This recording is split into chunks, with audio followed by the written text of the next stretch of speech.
কি গো গিন্নি, এটা কিসের ফর্দ? কোনো অনুষ্ঠান হবে নাকি? বিয়ে হবে গো। বিয়ে? কার বিয়ে?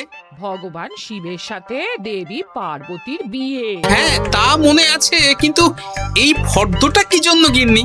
আমি শিবরাত্রির দিন বিকেলে বাবার মাথায় দুধ ঢালতে যাব, তাই তোমাকে আগে থেকে লিখে দিলাম কি কি লাগবে। সব আগে আগে নিয়ে আসবে। হ্যাঁ, দেখি কি লেখা আছে।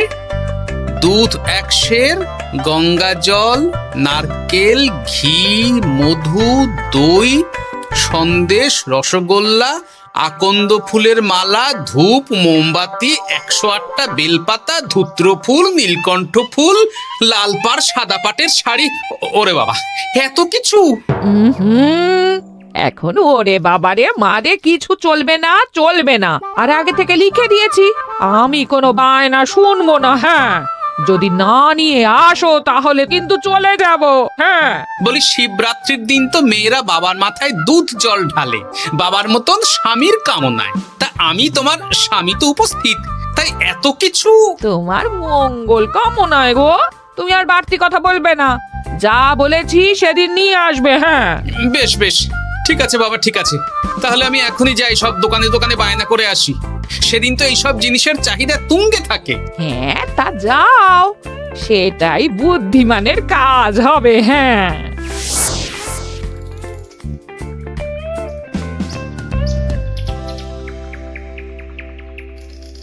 আরে এই তো পুটির বাবা, সকালে রাজসভায় গিয়েছিলে কিন্তু তেমন কোনো কথা হলো না। হ্যাঁ গোপাল দাদা, এখন কি যে করি। ঠিক আছে ঠিক আছে, আমি দেখছি কি ব্যবস্থা করা যায়, বুঝলে। ঠিক আছে গোপাল দাদা, একটু দেখো, বুঝতেই তো পারছো অভাবের সংসার। হ্যাঁ হ্যাঁ, কোনো চিন্তা করো না।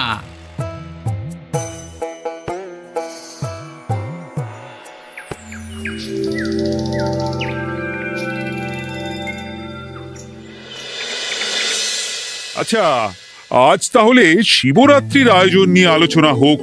মহারাজ, এসব নিয়ে আপনি চিন্তা করবেন কেন? আরে আমার মতন একজন মন্ত্রী থাকতে আপনার মাথা ঘামানোর কোনো দরকারই নেই। না না মহারাজ, একদম মন্ত্রী মশাইকে দায়িত্ব দেবেন না। উনি প্রত্যেকবার দায়িত্ব নিয়ে সব তালগোল করে দেন, আর সব শেষে বলেন আমার ভুল হয়ে গেছে, আমাকে ছেড়ে দিন। এই গোপাল গোপাল, একদম বাজে কথা বলবে না। আমি এখন ভালো হয়ে গেছি। ভালো না কালো? মহারাজ মহারাজ, আপনি আমাকে দায়িত্ব দিন, আমি সব সামলে দেব। সব কাজ সবাই মিলে করলেই তো ভালো। পুজো পাঠের দায়িত্ব আমার, বাকি আমি জানি না। সে ঠিক আছে, কিন্তু পুজোর জোগাড় অনেক দায়িত্ব, সব হিসেব করে কেনাকাটা করতে হয়। সবচেয়ে বড় ব্যাপার, তার জন্য সৎ হতে হয়। আমি কি অসৎ নাকি? আমি সব দায়িত্ব নেব। না, আমি নেব। আমি নেব। আমি। আহ, চুপ চুপ, একদম চুপ। গোপাল দায়িত্ব নেবে না মন্ত্রী, সেটা তো বিচার করতে হবে। কিভাবে বিচার করবেন মহারাজ? হ্যাঁ, একটা বুদ্ধির পরীক্ষা নেওয়া হবে। আমি এখন গোপালের চেয়ে অনেক বুদ্ধিমান হয়ে গেছি। তাহলে তো ভালো, তুমি গোপালের বুদ্ধির পরীক্ষা নাও। যদি গোপাল জিতে যায় তাহলে গোপালই দায়িত্ব পাবে, নইলে তুমি। ঠিক আছে, আমি এক্ষুনি প্রশ্ন করছি। হ্যাঁ হ্যাঁ, করুন করুন। হ্যাঁ, এমন কি জিনিস যা তুমি যতই খাও পেট ভরবে না? বাবা, মন্ত্রী কি প্রশ্ন করলে! গোপাল, বলো বলো বলো। এবার জমবে মজা। বেশ, তাহলে বলি। হ্যাঁ, বলো বলো। উত্তর হলো বাতাস। যতই খাও পেট ভরে না। গোপালের কি বুদ্ধি! ও মন্ত্রী মশাই, এই গোপাল তো প্রথম দানেই বাজিমাত করে দিল। হ্যাঁ, প্রথমটা তো সহজ ছিল। ঠিক আছে, এতই যদি বুদ্ধিমান হও তাহলে আরেকটা পরীক্ষা দাও। হ্যাঁ মন্ত্রী, বলো। এবার আপনারা একটু অপেক্ষা করুন, আমি আসছি।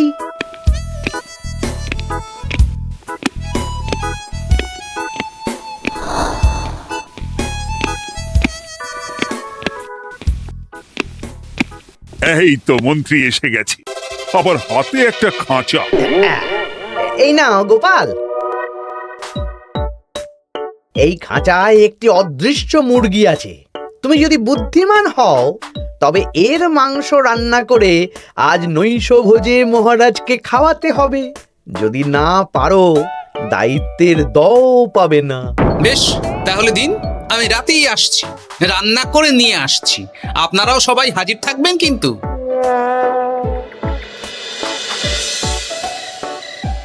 এই সেরেছে, গোপাল যে এখনো এলো না। গোপাল নির্ঘাত ফেসেছে। এই তো চলে এসেছি। এ কি গোপাল, তুমি তো খালি হাতে। মাংসের ঝোল রেঁধেও এনেছি। কই গোপাল, অদৃশ্য মুরগির ঝোল কোথায়? হ্যাঁ, কোথায় গোপাল? আহ, মহারাজ, অমন সুস্বাদু মুরগি আমি আগে কখনো খাইনি। আমি সেটা রান্না করে রাজপ্রাসাদের প্রধান ফটকের বাইরে রেখে এসেছি। মস্করা হচ্ছে? চলুন তো গিয়ে দেখি। হ্যাঁ, চলো তো।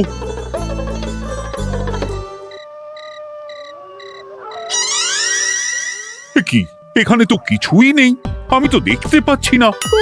আমরা তো কেউ কিছু দেখতে পাচ্ছি না। কোথায় কোথায় মাংসের ঝোল? আরে মন্ত্রী মশাই, অদৃশ্য মুরগি রান্না করলে ঝোলটাও তো অদৃশ্যই হবে। আপনি দেখতে পাচ্ছেন না, মানে আপনার মনে পাপ আছে, নইলে আপনার চোখের সমস্যা। মহারাজ তো ঠিকই দেখতে পাচ্ছেন, তাই না মহারাজ? এই রে, গোপাল তো মোক্ষম জবাব দিয়েছে। হ্যাঁ হ্যাঁ, চমৎকার ঘ্রাণ বেরোচ্ছে।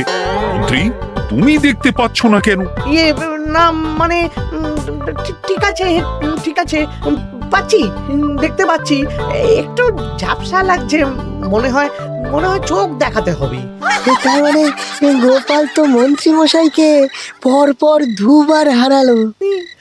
আর একটা সুযোগ দিন মহারাজ, শেষ সুযোগ। বেশ, দিলাম। গোপালের কিন্তু বিশাল বুদ্ধি। মন্ত্রী, দেখো তো তুমি পারো কিনা, আর এটাই শেষ সুযোগ। মহারাজ, গোপাল যদি এতই বুদ্ধিমান হয়, তবে ও কি বলতে পারবে কাল ভোরে আমার মনে প্রথম কোন চিন্তাটা আসবে? এটা তো খুবই সহজ কথা। কাল ভোরে আপনার মনে প্রথম চিন্তা আসবে মহারাজ যেন দীর্ঘজীবী হন এবং রাজ্যের উন্নতি হোক। এই সেরেছে, এবার তো মহা ফাপড়ে পড়লাম। আমি যদি বলি না, এটা আমার চিন্তা ছিল না, তবে মহারাজের কাছে গর্দান যাবে। আর যদি বলি হ্যাঁ, তবে গোপালের বুদ্ধির কাছে আমাকে হার মানতে হবে। কি মন্ত্রী, বলো। হ্যাঁ, ঠিক বলেছ গোপাল, এটাই আমার চিন্তা ছিল। সাবাস গোপাল, সাবাস, কি তীক্ষ্ণ বুদ্ধি। তাহলে এই বুদ্ধির পরীক্ষায় বিজয়ী হলো গোপাল। জয় গোপালের জয়। তাহলে শিবরাত্রির পুজোর আয়োজনের দায়িত্ব এবার গোপালের। আমার আর কোনো চিন্তা রইল না। মহারাজ, গোপাল তো সব দায়িত্বই পেল, আমাকেও কিছু একটা দায়িত্ব দিন। আমিও একটা ঈশ্বরের সেবা করার সুযোগ চাই। আহ, তুমি তো হেরে গেলে। তাতে কি, ভালো কাজ করতে চাইছি, একটু সুযোগ দিন মহারাজ। বেশ, তাহলে তুমি গ্রামবাসীদের ভোগ প্রসাদ খাওয়ানোর দায়িত্বটা নাও। ধন্যবাদ মহারাজ। হ্যাঁ মন্ত্রী, মিলেমিশে কাজ করো, কিন্তু ঝামেলা করো না। না না, আমি সুষ্ঠুভাবে পালন করব। ঠিক আছে মন্ত্রী মশাই, তাহলে ওইটুকুই করুক, কিন্তু আমার কাজে কোনো বাধা দিতে আসবেন না। না না না, তোমার কাজে কোনো বাধা আসবে না। আমি ভোগ প্রসাদ বিতরণ, খাওয়া দাওয়া, এই সব ব্যাপারটা দেখব।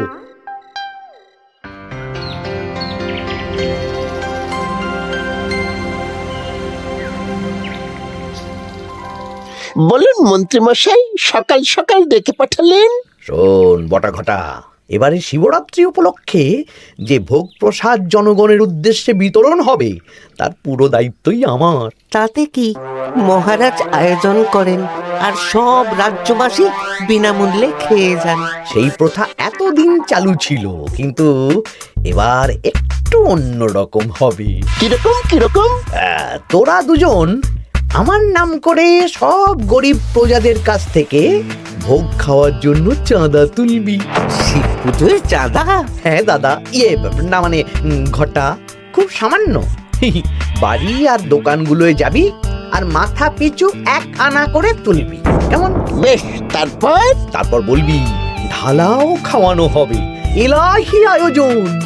আচ্ছা ঠিক আছে। তবে ভুল করেও কোনো রাজসভাসদদের বাড়ি থেকে বা মান্যিগণ্যি লোকের বাড়ি থেকে এই চাঁদা তুলিস না যেন। না না, বুঝতে পেরেছি, তুলবো না। বলবি সারা রাত পুজো হবে, পরের দিন সকালে হবে প্রসাদ বিতরণ, কেমন?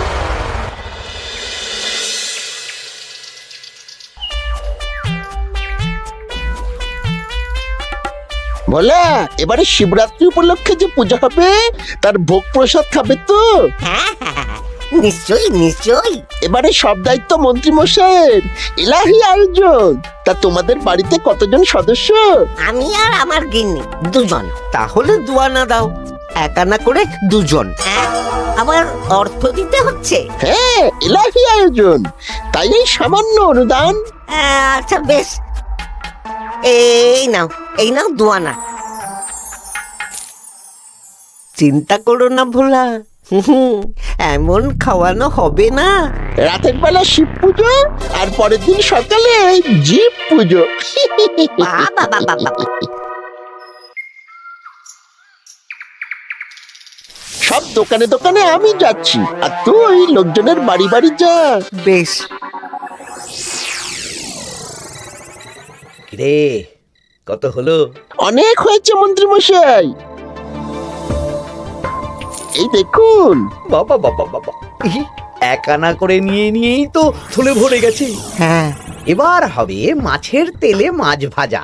মহারাজও ভোগের আয়োজনের জন্য আজকে মোহর দিয়ে দিয়েছেন। তার মানে তো আপনার মুনাফাই মুনাফা, লাভই লাভ। আমাদেরকেও কিছু দিন। দেব দেব, এখনো কাজ বাকি আছে।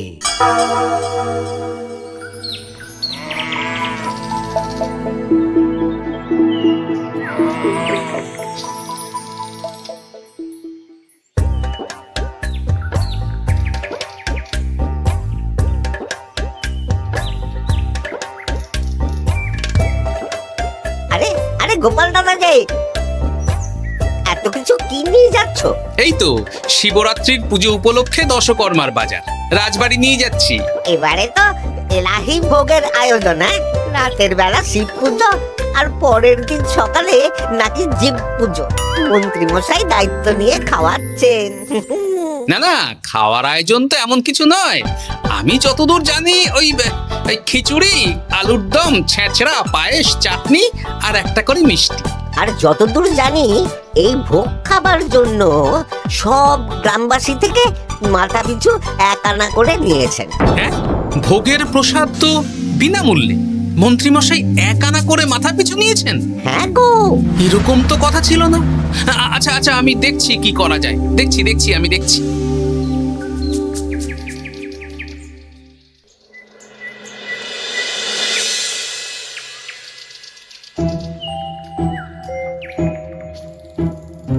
ভায়া, বলছি তোমার কাছে মন্ত্রীমশাই এসেছিলেন? হ্যাঁ, চালের বায়না করে গেলেন। তা কি চালের বায়না করলেন? খুবই সাধারণ চাল, আমার দোকানে সবচেয়ে কম দামি চাল বলতে পারো। সে চাল তো আমি পুজোর দিন পাঠিয়ে দেব বলেছি। আচ্ছা, কেনাকাটার রসিদপত্র? না না, সেসব হয়নি, শেষে দেব। শোনো, মহারাজের আদেশ, মন্ত্রীমশাই যে চাল বলেছেন তার থেকে 5 গুণ উৎকৃষ্ট মানের চাল দেওয়া চাই। যে চাল রাজা বাদশারাও খুব কম খান, সবচেয়ে দামি চাল। আচ্ছা, আর ডাল? ওটাও 1 নম্বর মানের সোনামুখ দেবে। বেশ। মন্ত্রীমশাই যা যা বায়না দিয়েছেন পরিমাণ এক থাকবে, শুধু জিনিসপত্রের মান বাড়বে। ঠিক আছে? আচ্ছা ঠিক আছে। আর একথা মন্ত্রীমশাইকে জানানোর দরকার নেই, শুধু মোহরটা ওনার কাছ থেকে আদায় করে নিন। যেদিন খাওয়ানো হবে সেদিন বিকেলে যাবে, মানে শিবরাত্রির পরের দিন বিকেল। বেশ।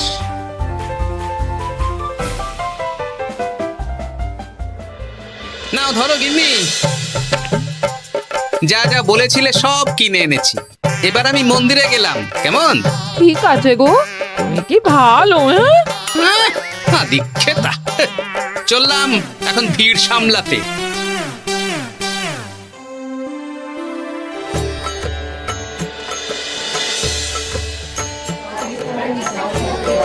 একটু সারিবদ্ধভাবে দাঁড়ান, আপনারও সুযোগ আসবে।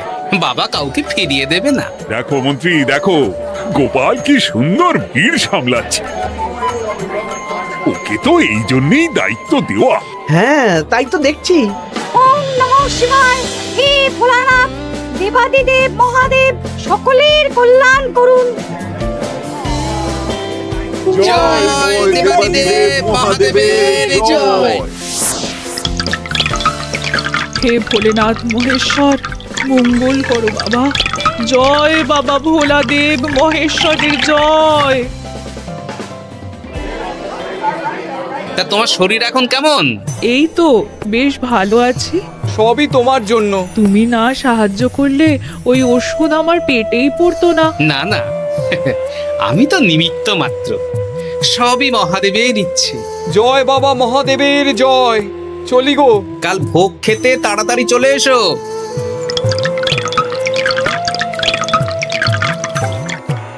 জয় দেবাদিদেব মহাদেবের জয়।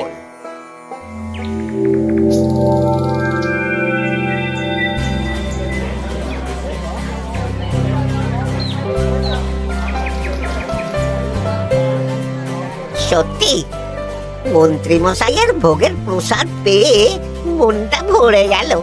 কি সুন্দর রান্না, আর খাবারের গুণমান কি ভালো। তার উপর রসগোল্লা কত বড় বড়। এত বড় রসগোল্লা খাওয়া তো দূর, বাবার জন্মে চোখেও দেখিনি।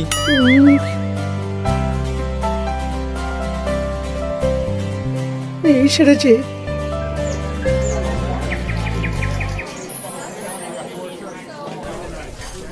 এই যে পাচক ঠাকুর, শোনো। বলুন মন্ত্রী মশাই, আজ আমি খুব খুশি। কেন? আপনি মহান। কেন? মানে আপনি যে চাল পাঠিয়েছেন সে চালে রান্না করা আমার স্বপ্ন ছিল। কি গন্ধ, কি গুণমান, রাজা বাদশাদের চাল বলে কথা। আমি তো খুব সাধারণ মানের চাল দিতে বলেছিলাম, 30 আনা সের মূল্যের চাল। কেন, নবাব বাদশাদের ঘরে এই চালটা থাকে। তাই? কোথা থেকে এলো? কেন, চালের দোকান থেকে এসেছে। মিষ্টিও দারুণ, রসগোল্লা তো নয়, যেন যেন একেবারে বড় বড় রাজভোগ।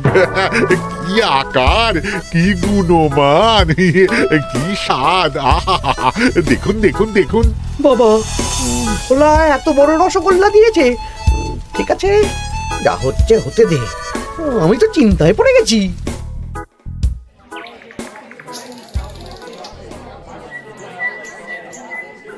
মন্ত্রী, তুমি কি করেছো? তোমার নামে তো সবাই সুখ্যাতি করছে। না না, এই আর কি। আমি যা অর্থ দিয়েছি এই আয়োজনের জন্য তো তার চেয়ে 5 গুণ বেশি মোহর লাগবে, কিন্তু তুমি কি করে করলে? মন্ত্রীমশাই সত্যিই ভালো হয়ে গেছেন। দেখো গোপাল, দেখো মন্ত্রী সত্যি বদলে গেছেন। সবই তো জনগণের সেবার জন্য। কে জানে বাবা, কি গড়বড় হয়ে গেল।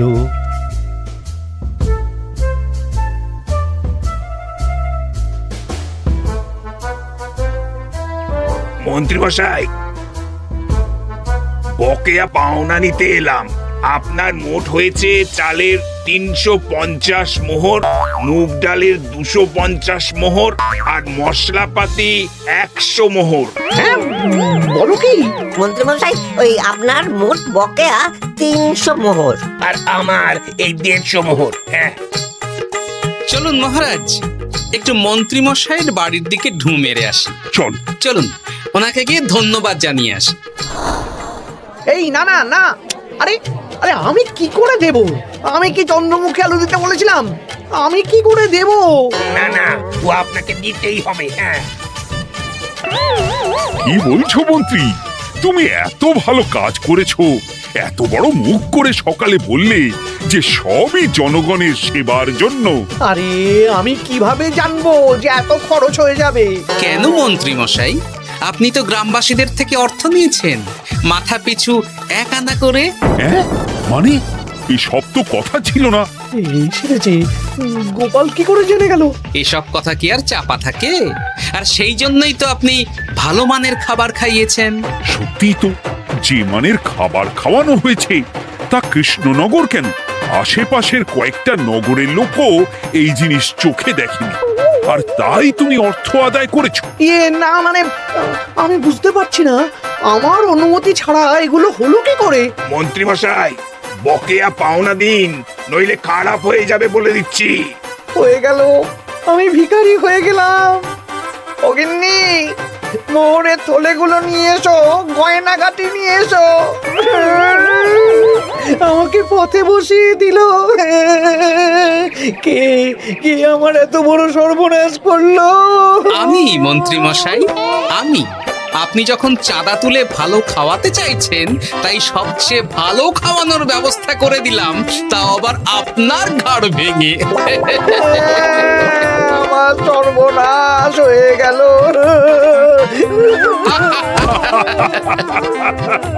জয় মহাদেবের জয়। হাসির রাজা, জ্ঞানের রাজা, রসিক রাজা।